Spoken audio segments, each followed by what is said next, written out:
مدد حاصل کرو کس سے؟ صبر سے اور نماز سے۔ ان اللہ مع الصابرین، جان لو کہ اللہ تعالیٰ صبر کرنے والوں کے ساتھ۔ اور سنیے اب یہ آیت اہم ترین ہے صبر کے موضوع پر۔ وَلَنَبْلُوَنَّكُمْ بِشَيْءٍ مِّنَ الْخَوْفِ وَالْجُوعِ وَنَقْصٍ مِّنَ الْأَمْوَالِ وَالْأَنفُسِ وَالثَّمَرَاتِ وَبَشِّرِ الصَّابِرِينَ۔ اور دیکھو ہم تمہیں آزمائیں گے، وَلَنَبْلُوَنَّكُمْ، ہم لازماً آزمائیں گے تمہیں، بِشَيْءٍ مِّنَ الْخَوْفِ، خوف کی کیفیت طاری کر کے، والجوع، بھوک، فقر اور فاقہ، ونقص من الاموال، مالی نقصان، والانفس، جانی نقصان، والثمرات، اور ثمرات، پھلوں اور میووں کا نقصان۔ میرے نزدیک یہاں پر ثمرات کا مفہوم ایک اور بھی ہے۔ ایک تو صاف تھا کھجور کی فصل تیار ہے، غزوہ تبوک جانے کا حکم مل گیا، کون اتارے گا؟ اور کھجور وقت پر اتری نہیں، برباد ہو جائے گی۔ یہ ہو رہا ہے نا میووں کا نقصان۔ اور میرے نزدیک یہاں یہ بھی ہے، بسا اوقات بہت سی محنتوں کا نتیجہ انسان دیکھتا ہے کہ ضائع چلا گیا، میں نے 10 سال محنت کی، حاصل کوئی نہیں نکلا۔ یہ ثمرات کیا ہیں؟ محنتیں، محنتوں کے ثمرات کا ضیاع۔ کوشش آپ نے کی، قسمت کی خوبی دیکھیے، ٹوٹی کہاں کمن، 2-4 ہاتھ جب کے لبے بام رہ گئے۔ Be prepared. ایک شاعر کے یہ اشعار ہیں، وہ کمیونسٹ تھا، میں نام بھی نہیں لیتا، لیکن یہ کہ یہ اسی انقلابی، چونکہ ان کا بھی ایک انقلابی نظریہ ہے، انقلابی عمل میں یہ سارے مراحل آتے ہیں۔ کوئی سیٹ بیک آیا، فرض کیجئے کوئی ناکامی ہو گئی، تو اپنے ساتھیوں کو دل بدھانے کے لیے یہ فصل امیدوں کی ہمدم اس بار بھی غارت جائے گی، سب محنت صبحوں شاموں کی اب کے بھی اکارت جائے گی۔ میرے نزدیک یہ ثمرات کا جو لفظ یہاں آیا ہے، وَنَقْصٍ مِّنَ الْأَمْوَالِ وَالْأَنفُسِ وَالثَّمَرَاتِ، سب محنت صبحوں شاموں کی اب کے بھی اکارت جائے گی۔ دھرتی کے کونوں کھدروں میں پھر اپنے لہو کی کھاد بھرو، پھر مٹی سینچو اشکوں سے، پھر اگلی رت کی فکر کرو، پھر اگلی رت کی فکر کرو، جب پھر ایک بار اجڑنا ہے۔ ایک فصل پکی تو بھر پایا، تب تک تو یہی کچھ کرنا ہے۔ ایک مقصد ہے سامنے، انقلاب برپا کرنا ہے۔ ایک کوشش ناکام ہو جائے کوئی پرواہ نہیں، نیکسٹ، پھر تیار رہو ناکامی کے لیے۔ ایسا نہ ہو جو انگریزی میں کہتے ہیں hope for the best but be prepared for the worst. ایسا نہ ہو کہ دوسری مرتبہ ناکام ہو کے بددل ہو جاؤ، تمہاری ہمتیں جواب دے جائیں۔ نہیں، پہلے سے تیار رہو کہ دوسری مرتبہ بھی ناکامی آئے تو آئے، لیکن جب تک کہ کامیابی حاصل نہیں ہوتی ہمیں یہ کام کیے تھے۔ صبر کا مادہ نہیں ہوگا تو آپ کام نہیں کر سکیں گے۔ اور اسی کا ایک دوسرا رخ ہے، جب آپ دعوت حق کے لیے کھڑے ہوں گے، پہلا قدم کیا آتا ہے؟ استہزاء، تمسخر، مذاق اڑانا، جس کی میں مثال اب دینا چاہتا ہوں محمد الرسول اللہ صلی اللہ علیہ وسلم کی شخصیت سے۔ دیکھیے ہم کیا اور ہماری بساط کیا، ہم کیا مبلغ ہوں گے، کیا داعی ہوں گے، ہمارے اپنے دامن پر داغ ہوتے ہیں، لیکن یہ کہ محمد الرسول اللہ کے دامن پر کوئی داغ تھا؟ ان کو تو سارے مکے والے الصادق الامین کہتے تھے، نہایت محبوب شخصیت تھے۔ ان کے لیے تو جا صادق، جا الامین، یہ الفاظ سننے میں آتے تھے، آنکھوں کا تارا۔ لیکن جب آپ نے دعوت اب شروع کی، اب قرآن مجید میں دیکھیے، کسی نے کہا مجنون ہو گئے، دماغ خراب ہو گیا، پاگل ہو گئے، اجی شاعر ہے، کچھ شعر جوڑ لیتے ہیں ہم پر دھوس جماتے ہیں۔ کسی نے کہا ساحر ہے، کچھ جادو سیکھ لیا۔ یہاں تک کہ ایسے بدبخت بھی پیدا ہوئے، قرآن میں ہے ساحر کذاب، سحر کرنے والا جادوگر نہایت جھوٹا۔ یہ الفاظ کہے جا رہے ہیں کس کی شان میں؟ محمد الرسول اللہ صلی اللہ علیہ وسلم۔ قرآن میں نقل کیا گیا، یا ایھا الذی نزل علیہ الذکر انک لمجنون۔ کبھی آپ نے اس کا ترجمہ سوچا؟ اے وہ شخص دیکھیے تصور کیجئے حضور جا رہے ہیں، تشریف لے جا رہے ہیں، کسی دعوت میں ہے، تبلیغ میں، یا ویسے ہی تشریف لے جا رہے ہیں، اور کوئی ایک جمگھٹا ہے لوگوں کا، ادھر سے فقرہ آتا ہے، تیر کی طرح لگتا ہے دل میں جا کر محمد کے صلی اللہ علیہ وسلم۔ اے وہ شخص جس کا یہ خیال ہے کہ اس پر کوئی ذکر نازل ہو رہا ہے، ہمارے خیال میں تو تمہارا دماغ خراب ہو گیا۔ یا ایھا الذی نزل علیہ الذکر انک لمجنون، کہا کہ نہیں کہا؟ اور یہ نہ سمجھیے کہ حضور صلی اللہ علیہ وسلم کے قلب مبارک کو تکلیف نہیں ہوتی تھی۔ میں قرآن سے ثابت کروں گا، میں کہیں کوئی کہانیاں بیان نہیں کرنا چاہتا۔ قرآن نے کہا ہے وَلَقَدْ نَعْلَمُ أَنَّكَ يَضِيقُ صَدْرُكَ بِمَا يَقُولُونَ، اے نبی ہمیں خوب معلوم ہے صلی اللہ علیہ وسلم کہ جو کچھ یہ لوگ کہہ رہے ہیں اس سے آپ کا سینہ بھجتا ہے، یہ جو گھٹن ہوتی ہے، صدمہ ہوتا ہے۔ انکا یضیق صدرک بما یقولون، ہمیں خوب معلوم ہے کہ جو کچھ یہ باتیں آپ کو سننی پڑ رہی ہیں، یہ کڑوی کسیلی باتیں، یہ جو فقرے چست ہو رہے ہیں، استہزاء ہو رہا ہے، تمسخر ہو رہا ہے۔ سورہ ہجر میں ہے، ایک جگہ کھڑے ہوئے لوگ قرآن کا مذاق اڑا رہے ہیں، بھائی فلاں آیت تم لے جانا، فلاں آیت میری ہوگی، اس کے ٹکڑے کر رہے ہیں، اس کے ٹکڑے حصے بکھرے کر کے قیمہ بنا کر ان آیات کا تمسخر اڑا رہے ہیں۔ ایک جگہ قرآن مجید میں مذکور ہے کہ فرشتوں کا مذاق اڑ رہا ہے، بھائی یہ دیکھو محمد نے کہا ہے صلی اللہ علیہ وسلم کہ جہنم پر تو کل 19 فرشتے ہیں، علیہا 19 قرآن میں آیت نازل ہوئی۔ ایک پہلوان کہتا بھائی 10 کو تو میں سنبھال لوں گا، باقی 9 کا تم انتظار کر لو۔ یہ باتیں آ رہی ہیں حضور کے کانوں، کلام الہی کے ساتھ کیا سلوک ہو رہا ہے، مجھ پر کیا فقرے چست کیے جا رہے ہیں، مجھ پر جس طریقے سے استہزاء اور تمسخر کا رویہ اختیار کیا گیا ہے، دل بھج رہا ہے، دل میں صدمہ ہے۔ دیکھیے سورہ نون ہے، اور میرے نزدیک یہ دوسری وحی ہے جو حضور پر نازل ہوئی ہے، اس کی ابتدائی آیات نون والقلم وما یسطرون ما انت بنعمت ربک بمجنون وَإِنَّ لَكَ لَأَجْرًا غَيْرَ مَمْنُونٍ وَإِنَّكَ لَعَلَىٰ خُلُقٍ عَظِيمٍ فَسَتُبْصِرُ وَيُبْصِرُونَ بِأَيِّكُمُ الْمَفْتُونُ إِنَّ رَبَّكَ هُوَ يَعْلَمُ بِمَنْ ضَلَّ عَنْ سَبِيلِهِ وَهُوَ أَعْلَمُ بِالْمُهْتَدِينَ۔ نون، قسم ہے قلم کی اور جو کچھ یہ لکھتے ہیں۔ اے نبی آپ اپنے رب کی نعمت سے مجنون نہیں ہیں۔ یہ کیوں کہا جا رہا ہے؟ حضور کو جو صدمہ پہنچا ہے وہی نازل ہوئی ہے دل جوئی کے لیے، تسلی کے لیے۔ آپ کیوں برا منا رہے ہیں؟ اے نبی آپ کیوں صدمہ اور رنج اور اندوہ محسوس کر رہے ہیں؟ ان بدبختوں کے کہنے سے کوئی آپ مجنون ہو جائیں گے؟ مانتا بے نعمت رب کا بھی مجنون وَإِنَّ لَكَ لَأَجْرًا غَيْرَ مَمْنُونٍ۔ آپ کو جو یہ صبر کرنا پڑ رہا ہے، آپ کو جو یہ جھیلنا پڑ رہا ہے، اس کی وجہ سے آپ کو وہ اجر ملے گا جس کا سلسلہ کبھی منقطع نہیں ہوگا۔ وَإِنَّكَ لَعَلَىٰ خُلُقٍ عَظِيمٍ، اور اے نبی آپ تو خلق عظیم کے حامل ہیں۔ آپ کا اخلاق، آپ کا کردار، آپ کی سیرت، آپ کی شخصیت میں طہارت، نفاست، پاکیزگی، آج تک دنیا نے کوئی پاگل، کوئی مجنون ایسا بھی دیکھا؟ یہ ساری باتیں اللہ تعالیٰ حضور کی دلجوئی کے لیے فرما رہے ہیں۔ اس سے آپ اندازہ کیجئے کہ کتنا صدمہ ہوتا ہوگا۔ یہی ہے، اس ساری چیز کو جمع کیجئے تو یہ چیز کیا ہے؟ وَاصْبِرْ عَلَىٰ مَا يَقُولُونَ وَاهْجُرْهُمْ هَجْرًا جَمِيلًا۔ صبر کرو اے نبی، صبر کرو اے محمد صلی اللہ علیہ وسلم، جھیلو اور برداشت کرو اس پر جو یہ کہہ رہے ہیں۔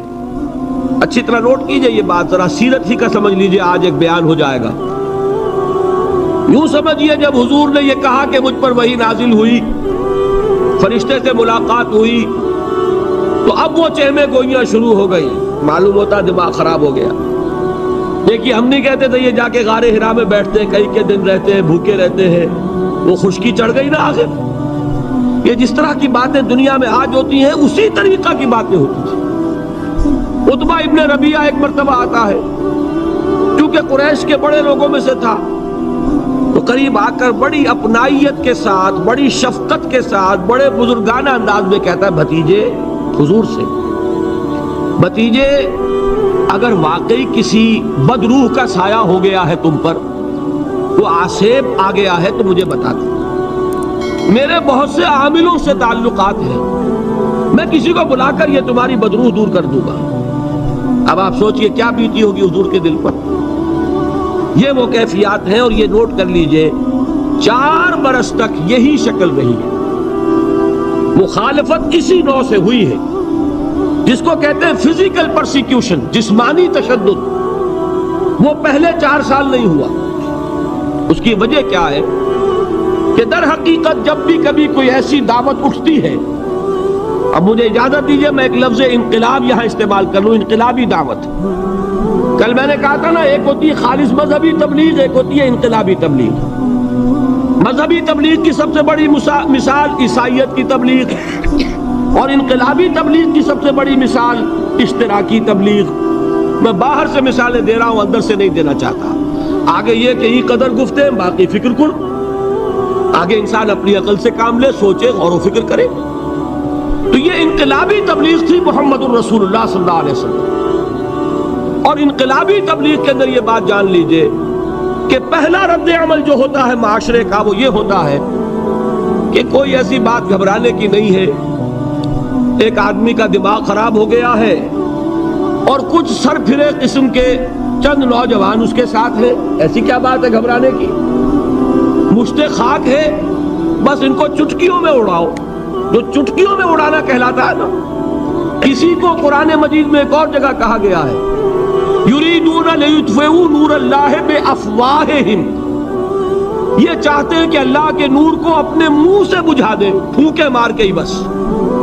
تو پہلا رد عمل جو ہوتا ہے ایک نظام کا، ایک کسی انقلابی دعوت کے خلاف، وہ رد عمل ہوتا ہے استہزاء، تمسخر، مذاق کرو، ان کو جس کو آپ انگریزی میں کہتے ہیں ڈی مورلائز کر دو، ان کی ہمتیں جو ہے وہ ٹوٹ جائیں، ان کو اس طریقے سے، اسی کا نام ہے آج کل کی اصطلاح میں کیریکٹر اسیسینیشن، ان کی شخصیتیں جو ہیں ان کو داغدار کر دو، ان کا اعتبار ختم کر دو، ان کا استہزاء کرو، تمسخر کرو۔ اور یہ میں آپ سے عرض کر رہا ہوں اس وقت ایک گونا فخر کے ساتھ اور اللہ تعالیٰ کا شکر ادا کرتے ہوئے کہ میں نے جو کام بھی کیا ہے اس وقت پاکستان میں، آپ نے اخبارات میں دیکھا ہوگا، بڑا دقیانوسی مولوی ہے، بیگمات کا رد عمل جو ہوا وہ آپ کے علم میں ہوگا، بڑے جو یہ جدید ہمارے روشن خیال قسم کے جو صحافی ہیں، اگر کہیں آپ نے پڑھا ہو جس طرح استہزاء ہوا ہے، جس طرح مذاق اڑایا گیا ہے، جو الفاظ استعمال کیے گئے ہیں، وہ میرے نزدیک بہت بڑی سند ہے جو اللہ کے ہاں جا کر پیش کروں گا کہ اللہ تیرے دین کے لیے۔ میں نے اپنے گھر سے کوئی بات نہیں کہی، میں نے جو بات کہی وہ جو شریعت محمدی کی بات ہے وہ کہی۔ اگر اپنی طرف سے کہیں ہو کوئی اضافہ کیا ہو تو اللہ تعالیٰ کی پھٹکار ہو مجھ پر اور لعنت ہو مجھ پر، لیکن اگر میں نے وہی کچھ کہا جو شریعت محمدی کا تقاضا ہے اور قرآن اور سنت کی بات ہے، تو پھر اگر مجھے کسی نے پاگل کہا اور کسی نے دقیانوسی کہا اور کسی نے اور فقرہ چست کیا، تو میں اس کے لیے، میں تو سمجھتا ہوں میرے لیے وہ سند ہے جو اللہ تعالیٰ کے ہاں میں جا کر پیش کروں۔ اور یہ جان لیجئے کہ وہی بات ہوتی ہے ہمیشہ، ہسٹری ریپیٹس اٹسیلف۔ وہ بات کریں گے جو حضور نے کی تھی، وہی رد عمل سامنے آئے گا جو اس وقت آیا۔ اس لیے کہ یہ تو جو انسانی مزاج ہے وہ نہیں بدلا، معاشرے کا انداز نہیں بدلا، وہ جو کام ہوگا اس کا رد عمل ابتدائی وہی ہوگا۔ اور اس میں در حقیقت امتحان ہوتا ہے صبر کا۔ کیا دل شکستہ ہو کر بیٹھ رہے گا انسان؟ ہمت جواب دے جائے گی، کمر ٹوٹ جائے گی، قوت ارادی اور عزیمت جو ہے مزمحل ہو جائے گی، پھونکوں سے چراغ بجھ جائے گا۔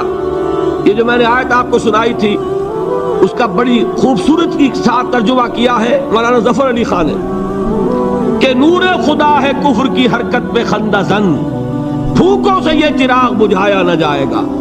یریدون لیطفئوا نور اللہ بافواہہم واللہ متم نورہ ولو کرہ الکافرون، یہ چاہتے ہیں کہ اپنے منہ کی پھونکوں سے اللہ کے نور کو بجھا دیں، حالانکہ اللہ تعالیٰ تو اپنے نور کا اتمام فرما کر رہے گا، خواہ ان کافروں کو کتنا ہی ناگوار ہو۔ اس کی ترجمانی ہے نور خدا ہے کفر کی حرکت پہ خنددن، پھونکوں سے یہ چراغ بجھایا نہ جائے گا۔ بہرحال اس مرحلے پر میں نے آپ کو 2 صبر بتائے۔ صبر کس چیز سے؟ اپنا کیریئر دنیاوی جو بھی آپ حاصل کر سکتے تھے۔ ذہین آدمی ذہانت لگائے گا تو دین کی دعوت دے گا ایٹ دی انٹلیکچوئل لیول، اور یہ بات جان لیجئے کہ یہ چیز دنیا میں کسی کمائی کا ذریعہ نہیں بن سکتی، اسے قربانی دینی پڑے گی کیریئر کی، اپنے مفادات کی، تب کام کر سکے گا۔ عام آدمی وقت لگائے گا، صلاحیتیں صرف کرے گا، اپنی وہی اس وقت سے اور توانائی سے پیسہ بنا سکتا تھا۔ آج کل تو آپ کو معلوم ہے کہ بڑی سادی ہو گئی ہے یہ حساب کتاب کی بات، بہت سادہ۔ ایک انسکلڈ لیبرر کا 1 گھنٹہ برابر ہے اتنے روپے کے، ایک سکلڈ لیبرر کا 1 گھنٹہ برابر ہے اتنے روپے کے۔ آپ تو ہر چیز کاؤنٹ کر سکتے ہیں، میئر کر سکتے ہیں۔ جو شخص 1 گھنٹہ لگا رہا ہے اس نے کچھ پیسہ خرچ کیا ہے نا، اسی وقت کو لگا کر وہ پیسہ بنا تھا، اسی ذہانت اور صلاحیت سے وہ کمائی کرتا۔ ادھر لگایا تو وہ جو کمی ہو رہی ہے اس کو برداشت کرنا، اس کو جھیلنا اور خوش دلی سے برداشت کرنا، یہ سمجھنا کہ در حقیقت یہ سب کچھ کیا ہے کہ اللہ تعالیٰ کے ہاں اس کا اجر و ثواب ملے گا۔ یہ صبر کا ایک رخ، اور استہزاء ہو، تمسخر ہو، مذاق اڑے، فقرے چست ہو، دقیانوسی کہا جائے، ریئیکشنری کہا جائے، یہ بڑے ریئیکشنری ہیں، یہ بڑے پچھلے زمانے کے لوگ ہیں، اگلے وقتوں کے ہیں یہ لوگ، انہیں کچھ نہ کہو۔ جو کہا جائے سنو، وَاصْبِرْ عَلَى مَا يَقُولُونَ وَاهْجُرْهُمْ هَجْرًا جَمِيلًا، اور صبر کیجئے محمد صلی اللہ علیہ وسلم۔ دیکھیے کوئی پہلو ایسا نہیں ہے جس میں ہمیں ہدایت قرآن مجید سے اور سیرت محمد صلی اللہ علیہ وسلم سے مل نہ جائے۔ اگر اللہ تعالیٰ مقام دعوت پر فائز ہونے کی توفیق عطا فرما دے تو جو مرحلے پیش آئیں گے وہ آپ کو نظر آ جائیں گے سیرت محمدی میں صلی اللہ علیہ وسلم، اور اس وقت حضور سے جو کہا گیا اس سے آپ کے دل پر بھی، اس کے زخمی جو آپ کا دل ہے، آپ کے احساسات ہیں، اس پر مرہم رکھا جائے گا۔ وَلَقَدْ نَعْلَمُ أَنَّكَ يَضِيقُ صَدْرُكَ بِمَا يَقُولُونَ، ہمیں خوب معلوم ہے کہ جو کچھ آج تمہیں سننا پڑ رہا ہے اس سے تمہارا سینہ بھجتا ہے، تمہیں رنج اور صدمہ ہوتا ہے، لیکن وَاصْبِرْ عَلَى مَا يَقُولُونَ، جو کچھ یہ کہہ رہے ہیں اس پر صبر کیجئے، اس کو جھیلیے اور برداشت کہ عادت پڑے گی۔ پھر معاشرے کی درستی کے لیے ضروری ہے کہ بدلا ہو۔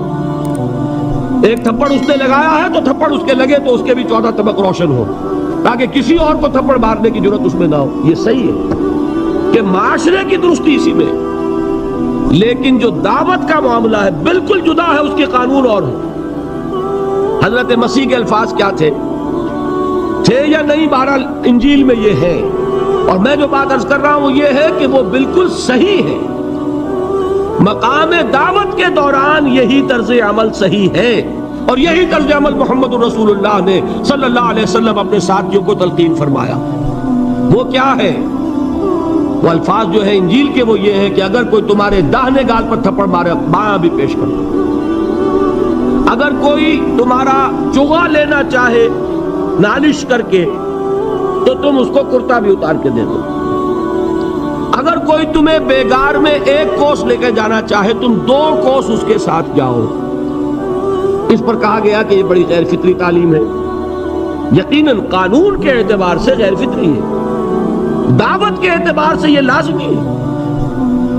یہی دعوت کا یہی قانون ہے جو 12 برس تک مکے میں محمد الرسول اللہ نے نافذ کیا۔ صحابہ کو کیا حکم تھا؟ تمہیں کتنا ہی مارا جائے تم جواب میں کوئی کارروائی نہیں کر سکتے۔ نو ریزسٹنس، نو ریٹیلیشن۔ ریزسٹنس تو ہے، پیسو ریزسٹنس۔ ریزسٹنس کیا ہے؟ کہ پیچھے مت ہٹنا۔ وہ سارا دباؤ کیوں دے رہے تھے کہ تم اپنا تعلق منقطع کرو محمد سے صلی اللہ علیہ وسلم، تم توحید کو چھوڑو، اپنے آبائی دین میں آؤ۔ اسی کے لیے پریشرائز کر رہے تھے نا۔ حضرت بلال کو مار رہا ہے امیہ ابن خلف، حضرت خباب بن الارت رضی اللہ تعالی عنہ کو دہکتے ہوئے انگارے زمین میں بچھا کر اور اس کے اوپر ننگی پیٹھ لٹا دیا گیا۔ آپ ذرا تصور کیجئے، ایک شخص دیکھ رہا ہے کہ دہتے ہوئے انگارے بچھائے جا رہے ہیں، یہ میرے لیے تیار کیے جا رہے ہیں، اور پھر حکم دیا جاتا ہے کرتا اتار دو، کرتا اتار دیتا ہے، لیٹ جاؤ، لیٹ جاتا ہے۔ کیوں؟ بڑی غیر فطری بات ہے یہ تو، اسے ہاتھ پاؤں مارنے چاہیے۔ ایک آدمی ڈیسپریٹ ہو جائے تو آپ کو معلوم ہے اس کے اندر طاقت بہت آ جاتی ہے، اسے نظر آ رہا ہو کہ مجھے تو بھون دیں گے، کباب بنا دیں گے، تو اگر اسے اجازت ہو 2-4 کو مار کر مرے گا، اجازت نہیں۔ محمد نے ہاتھ باندھ دیے صلی اللہ علیہ وسلم، تمہیں اجازت نہیں ہاتھ اٹھانے کی۔ یہ بعد میں سورہ نساء میں یہ الفاظ نازل ہوئے کہ اے مسلمانوں، ایک زمانہ یہ تھا کہ تمہیں حکم تھا کفو ایدیکم، اپنے ہاتھ بندھے رکھو، you are not allowed to retaliate, ڈٹے رہو، جمے رہو، کھڑے رہو، صبر کرو، جھیلو، برداشت کرو، پیچھے نہ ہٹنا، نہ محمد کے دامن کو چھوڑنا صلی اللہ علیہ وسلم، نہ توحید کا دامن چھوڑنا، لیکن ہاتھ اٹھانے کی اجازت۔ بتائیے کہاں گیا قانون؟ قانون تو یہ ہے کہ بدلا لو، لیکن وہ قانون تو اس وقت نافذ ہوگا جب انقلاب آ جائے گا، اسلامی حکومت قائم ہو جائے گی، تب آئے گا نا قانون۔ ابھی مرحلہ ہے انقلابی عمل کا، ابھی تو انقلاب لانا ہے، اسلامی حکومت قائم کرنی ہے۔ اس پروسیس کے تقاضے کچھ اور ہیں۔ اس میں جو پہلا مرحلہ ہے وہ پیسو ریزسٹنس کا ہے، صبر۔ یہی وجہ ہے، دیکھیے مکی صورتوں میں خود نبی اکرم صلی اللہ علیہ وسلم کو اتنے مختلف پیرایوں میں صبر کا حکم دیا گیا۔ کچھ مثالیں میں دے چکا ہوں، وَلِرَبِّكَ فَاصْبِرْ، اسی طریقے سے وَاصْبِرْ كَمَا صَبَرَ أُولُو الْعَزْمِ مِنَ الرُّسُلِ، اے نبی صبر کیجئے جیسے کہ صبر کیا ہمارے اولو العزم رسولوں نے۔ وَاصْبِرْ وَمَا صَبْرُكَ إِلَّا بِاللَّهِ، اے نبی صبر کیجئے، اور آپ کا صبر تو اللہ ہی کے سہارے ہے۔ وَاصْبِرْ لِحُکْمِ رَبِّكَ، یہ سورہ نون جس کی ابتدائی آیات میں نے آپ کو سنائی، نون والقلم وما یسطرون ما انت بنعمت ربک بمجنون، اس کا اختتام کیا ہوتا ہے؟ وَاصْبِرْ لِحُکْمِ رَبِّكَ وَلَا تَكُنْ كَصَاحِبِ الْحُوتِ إِذْ نَادَىٰ وَهُوَ مَكْظُومٌ، اے نبی صبر کیجئے اپنے رب کے فیصلے کا، انتظار کیجئے، اور اس مچھلی والے کے مانند نہ ہو جائیے۔ مچھلی والا کون؟ حضرت یونس علیہ السلام۔ مچھلی والے نے اپنے دینی حمیت اور غیرت جو تھی اس کی وجہ سے اللہ کے حکم کا انتظار نہیں کیا، اپنی قوم کو چھوڑ کر چل دی۔ نبی کا، رسول کا یہ معاملہ ہوتا ہے، جیسے کہ آپ کو معلوم ہے کوئی افسر ہے کسی حکومت کا، وہ اپنی پلیس آف ڈیوٹی کو نہیں چھوڑ سکتا، he must stick to his place of duty۔ بڑے افسرز کے لیے تو یہ بہت بہت اہم بات ہے۔ تو اے رسول، جہاں آپ کو ہم نے تعینات کیا ہے آپ وہاں سے ہل نہیں سکتے کہ ذرا مخالفت ہوئی، لوگوں نے فقرے چست کیے اور آپ کہیں اور چل دیے، دفع ہوئیے، یہ بات نہیں سننا چاہتے، میں کسی اور کو سناؤں گا، ہو سکتا ہے نا؟ ہم تو کرتے ہیں نا یہ، اس لیے کہ ہمیں تو اللہ نے کہیں تعینات تو نہیں کیا نا۔ اگر ایک جگہ کے لوگ بات نہیں سنتے، چلو بھائی ہم کہیں اور جائیں گے، وہاں بات سنائیں گے۔ لیکن رسول کا معاملہ ہوتا ہے جو اس کی پلیس آف اپوائنٹمنٹ ہے، he cannot leave his place without the express permission of Allah سبحانہ و تعالی۔ آپ نے یہ سنا ہوگا، سیرت کی تقاریر میں پڑھا ہوگا کہ مدینے کی طرف ہجرت کی اجازت حضور نے تمام صحابہ کو دے دی، خود منتظر رہے جب تک کہ اللہ کی طرف سے اجازت نہیں آتی۔ حضرت ابو بکر پوچھتے رہتے تھے حضور اجازت آ گئی کہ نہیں؟ نہیں ابھی نہیں آئی۔ حضور اذن آ گیا؟ نہیں آیا، ابھی نہیں آیا۔ حبشہ کی طرف سب کو بھیج دیا، اجازت دے دی جو جانا چاہے چلا جائے۔ حضور کی صاحبزادی جو حضرت عثمان کے نکاح میں تھی وہ بھی ہجرت کر رہی، لیکن حضور تو نہیں گئے۔ رسول نہیں چھوڑ سکتا اپنی جگہ کو، یہاں تک کہ تمام تقریباً صحابہ چلے گئے، حضور رہ گئے، حضرت ابو بکر رہ گئے، حضرت علی رہ گئے، اور حضرت ابو بکر پوچھ رہے ہیں بار بار اجازت آئی یا نہیں؟ نہیں ابھی نہیں آئی۔ حضرت عائشہ نے واقعہ بیان کیا کہ ایک روز اچانک دوپہر کے وقت ہم نے دیکھا کہ حضور نے اپنے پورے جسم کو ڈھانپا ہوا ہے، چہرے کو بھی کپڑے میں ڈھانکا ہوا ہے اور تشریف لا رہے ہیں۔ یہ اس میں تعجب کی بات یہ کہ عرب میں آج بھی آپ کو معلوم ہے کہ یہ چیز جو ہے ان کی روایات کے خلاف ہے کہ دوپہر کے وقت کوئی کسی سے ملنے جائے. یہ وقت جو ہے قیلولے کا ہے، آرام کا ہے. آج کل وہ عصر اور ظہر کے مابین کا وقفہ، تو این ٹھیک دوپہر کے وقت تشریف لائے حضور. آپ نے آ کے حضرت ابو بکر سے فرمایا کہ اجازت آ گئی ہے. اس میں ایک قصہ تھوڑا سا اور بتا دوں، بہت دلچسپ ہے اور بہت ہمارے لیے سبق آموز ہے. حضرت ابو بکر نے بہت خوش ہو کر ایک بات کہی، حضور میں نے 2 اونٹنیاں تیار کی ہوئی ہیں. یعنی اب آپ وہ تو سوچتے تھے نا شاباش ملے گی کہ میں نے تیاری کی ہوئی ہے. میں نے 2 اونٹنیوں کو خوب کھلا پلا کے فربا کیا ہوا ہے، بڑی توانا ہے تاکہ ہم تیزی کے ساتھ سفر کر سکیں. حضور نے توقف کیا، فرمایا ہاں ٹھیک ہے، 1 اونٹنی میں استعمال کروں گا لیکن میں اس کی قیمت ادا کروں گا. حضرت ابو بکر کی آنکھوں میں آنسو آ گئے. روتے ہوئے کہا حضور مجھ سے یہ مغایرت، کیا یہ جان اور مال کسی اور کے لیے ہے؟ آپ مجھ سے بھی کہہ رہے ہیں میری اونٹنی جو ہے وہ بھی بلا معاوضہ آپ قبول نہیں فرما رہے. یہ ہے محمد الرسول اللہ کی غیرت اور حمیت کا. ہمارا معاملہ جو ہے دین کی دعوت و تبلیغ کے اعتبار سے بالکل کچھ مختلف بنا ہوا ہے. اسی لیے وہ عزت نہیں، وہ وقار نہیں. یہاں یہ حال ہے کہ حضور کے خسر ہیں، جاں نثار ہیں، یار غار ہیں، سب کچھ ہیں، لیکن وہاں بھی یہ معاملہ ہے کہ ٹھیک ہے اونٹنی کی میں قیمت ادا کروں. بہرحال میں جو عرض کر رہا تھا وہ یہ ہے کہ چونکہ رسول کو اجازت نہیں تو فرمایا گیا وَاصْبِرْ لِحُکْمِ رَبِّكَ وَلَا تَكُنْ كَصَاحِبِ الْحُوتِ.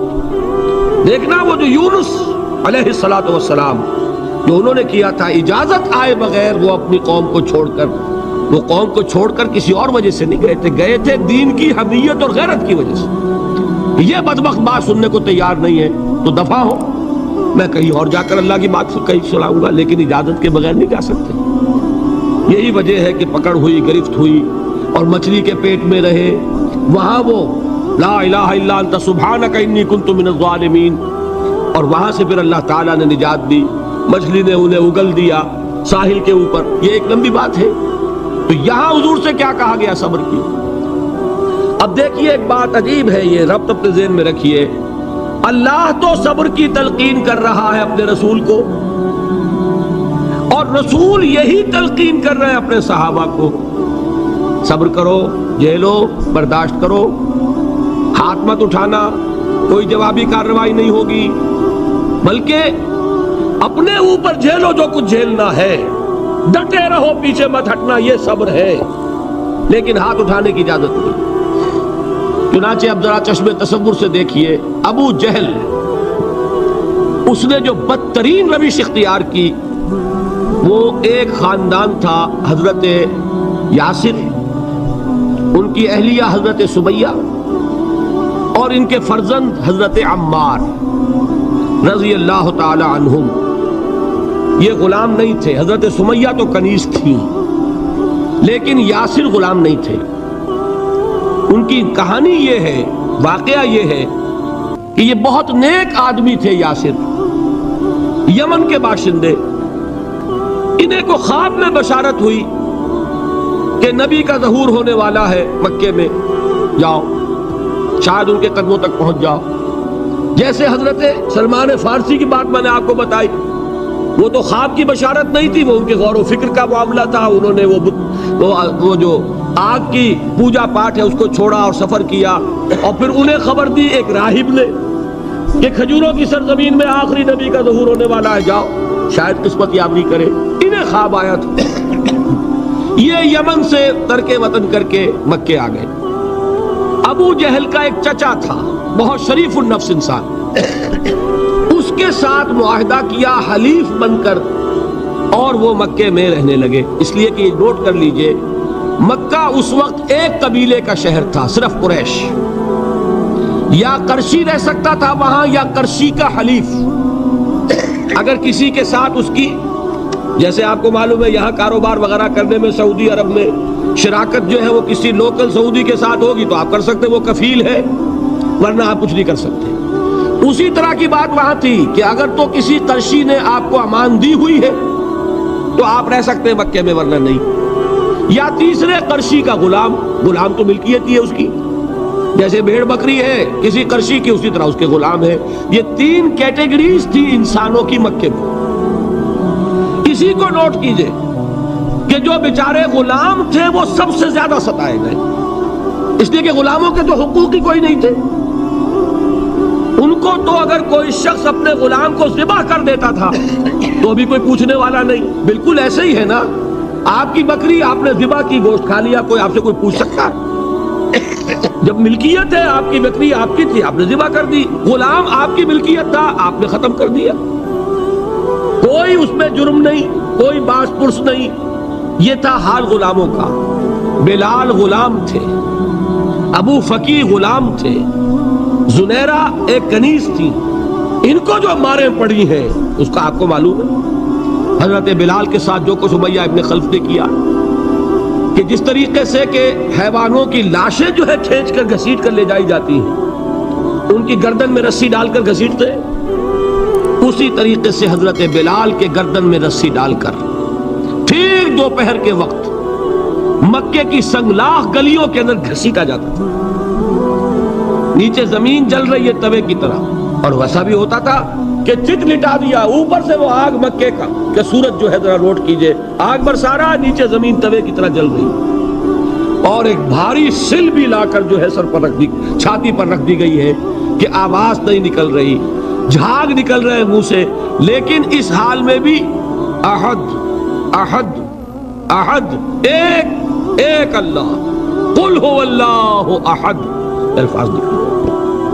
یہ ہے وہ صبر، یہ ہے وہ صبر.